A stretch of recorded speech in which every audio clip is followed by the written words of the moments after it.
This is a 99 Ford F-150, 2015 is the year the problems are in. It's the 5.4 liter V8.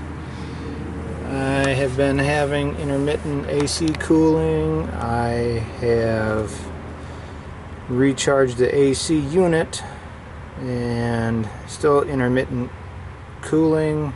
Goes from cold after a while to warm, and now I'm hearing a bearing grinding noise, and I'm seeing the serpentine belt wobbling along with the tensioner there. And you'll see when I turn the vehicle on that the AC clutch hub, which you'll see down there, that intermittently catches. I believe it's a bad bearing and clutch hub. I just replaced them with parts from AutoZone. It's about $55, $39 for the bearing, $39 for the clutch hub, $15 for the bearing. Hopefully the quality's good. Otherwise it's about $101 for complete kit, which is the hub, new pulley, and clutch bearing. I'll turn it on here in a moment for you. You can hear and watch. Truck is now running.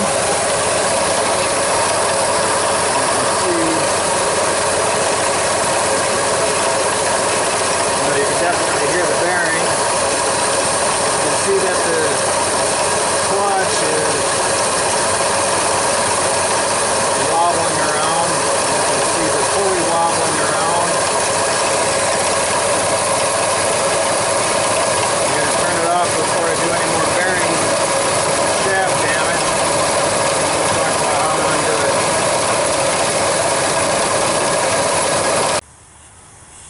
Truck is now off. You hear the AC discharging itself. The hissing noise. Let's see here.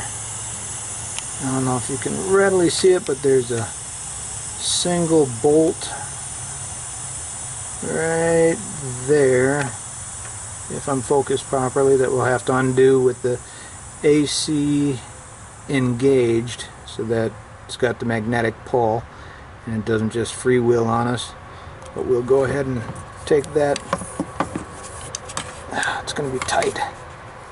Take that. Arm hairs unfocusing. You can see me pointing at it there with the screwdriver. Right there. That's the bolt we're going to have to get off, and then that clutch hub should just be able to pop right off.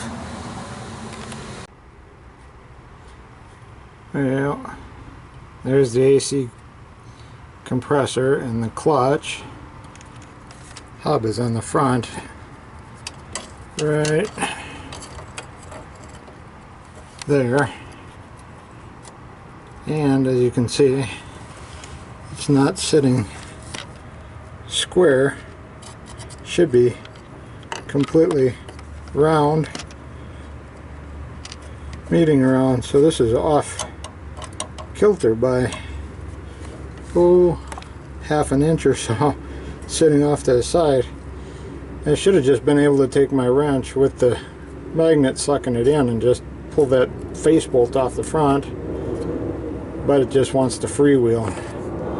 Let's see if I can get it to do that now. So tight under here.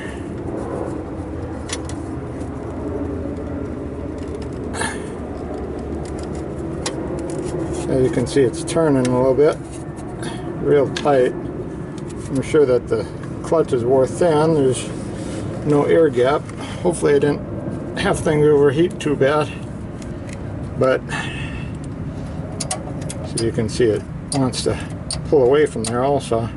Right now I got the magnet disengaged, it's off, but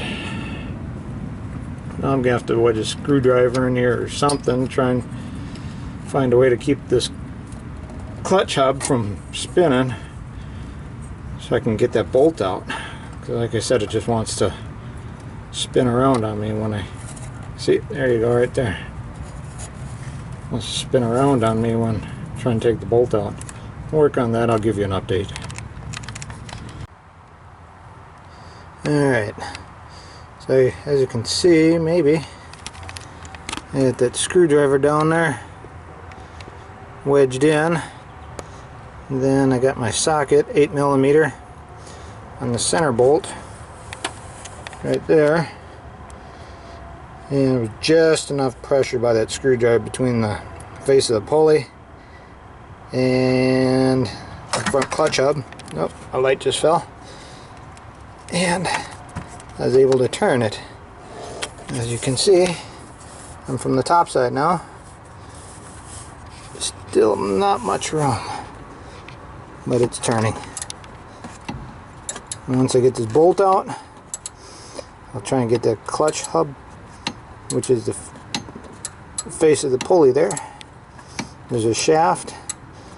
It's a spline shaft, male, and then this clutch hub is female, splined. I'll pull that hub off, but there's a couple washers in there for spacers to adjust the air gap, which is, air gap is supposed to be the spacing between the clutch and the pulley so that it can freewheel without dragging. And then when the electromagnet, which is attached to the block, or excuse me, the compressor itself, when that engages, it sucks that faceplate, the clutch, which we're trying to take off now, against the pulley due to the magnet sucking in the metal faceplate, the clutch hub, and then that spins the pulley due to the serpentine belt being on it, which spins the compressor. So I'll work on getting that off and then show you things. Now I got the 8mm face bolt out. And then I was pulling the compressor clutch plate off and instead of me pulling it up with me, it fell out of my hands, which you can see where the bolt came out of right there. That's the face of the pulley there. That's where the bolt came out of. Bearings inside there with the hub that we're going to try and replace as well.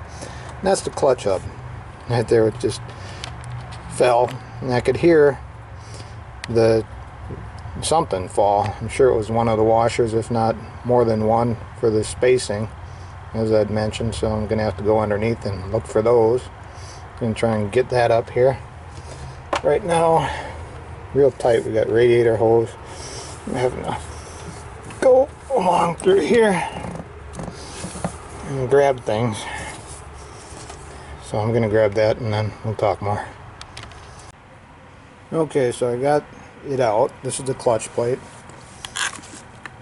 And this is the washer that fell out. Goes inside there.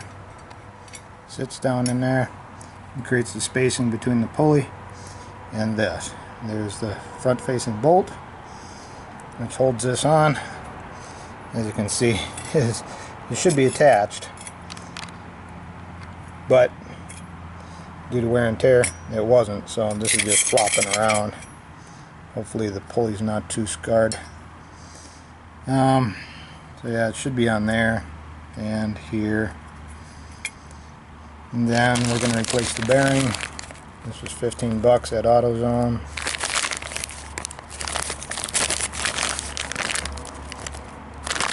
And then here's the new part, which is $39 at AutoZone. Now they do have a 2346, which is for a 6-groove pulley, but this is an 8-groove serpentine belt, 8-groove pulley, 7-groove belt or 8-groove belt. I think it's 8, but they have 6 or 8, but it's an 8-groove pulley, so 2345. And this is the new part.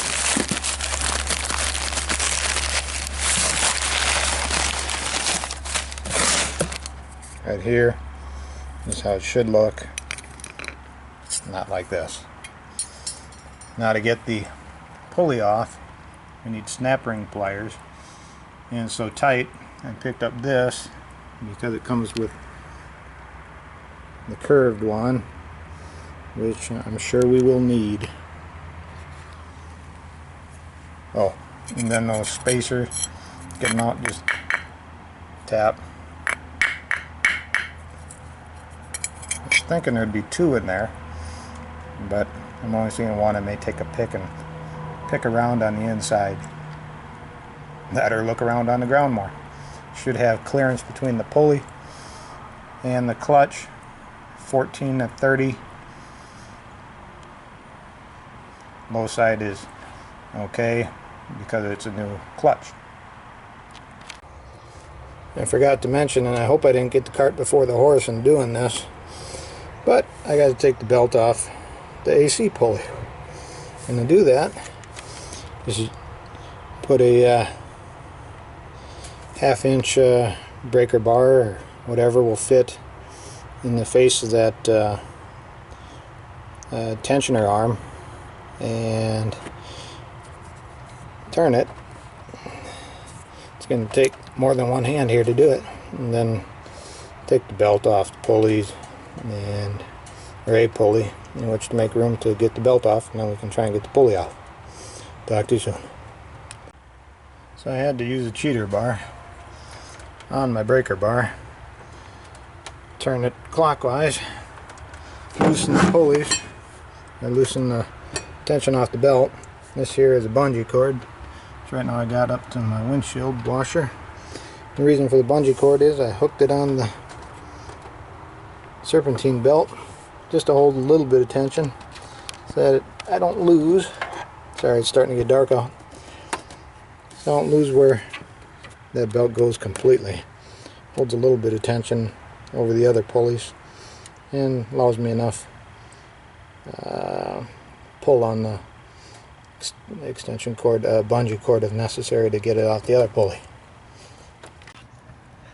Okay, I'm underneath the car now, and I haven't got the belt off yet, but as you can see, this bearing is just shot, way shot. Hopefully things will be workable when I'm done. Gotta get that belt off there though. Again, not a job for one hand, but yeah, that should not do that.